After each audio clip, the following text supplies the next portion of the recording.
আসসালামু আলাইকুম। আমি এই ভিডিওটি যখন শুট করছি এখন পর্যন্ত সিলেট স্ট্রাইকার্স ৭টি খেলায় অংশগ্রহণ করে মাত্র ২টিতে জয় পেয়েছে। পয়েন্ট টেবিলে তাদের অবস্থান ৬ নম্বরে। তাদের টোটাল পয়েন্ট হচ্ছে ৪।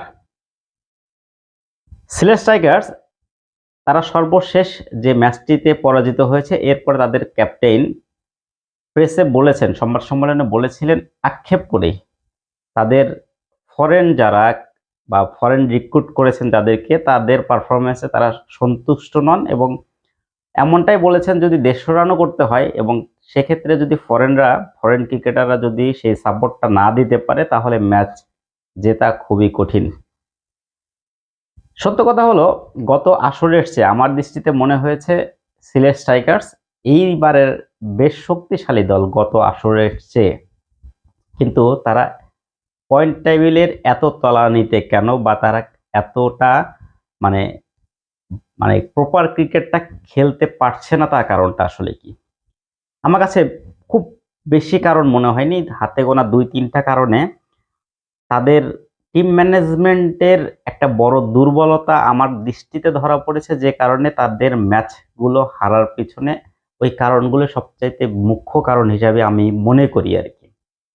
এর মধ্যে প্রথম কারণটাই তাদের যে শুরুতে ক্যাপ্টেন নির্বাচন করেছেন সেটাই ছিল সবচেয়ে বড় ভুল ডিসিশন। আরিফুল হক, সত্য কথা হলো তিনি ক্যাপ্টেন্সি করেছেন কিছু কিছু ক্ষেত্রে, কিন্তু ক্যাপ্টেন হিসেবে তার যে ভুল সেটা বলবো না। মূলত আরিফুল হক একাদশে সুযোগ পাবেন সবগুলো ম্যাচে, এটা নিয়ে আমার যথেষ্ট সন্দেহ রয়েছে।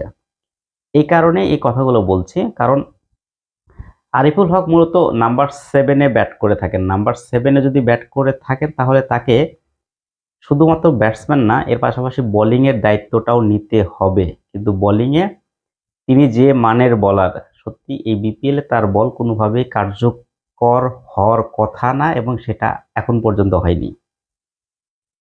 আর আরেকটা বড় সমস্যা হচ্ছে এখন পর্যন্ত যাদেরকে খেলানো হয়েছে বিপিএল এর এই সিলেট স্ট্রাইকার্স বিপিএল এর মঞ্চে এখন পর্যন্ত দেশি এবং বিদেশি যাদেরকে খেলিয়েছে অলমোস্ট ওই আরিফুলের আগ পর্যন্ত যে ৬ জন ব্যাটসম্যান রয়েছে তাদের মধ্যে অন্ততপক্ষে ৪ জন উইকেট কিপার ব্যাটসম্যান।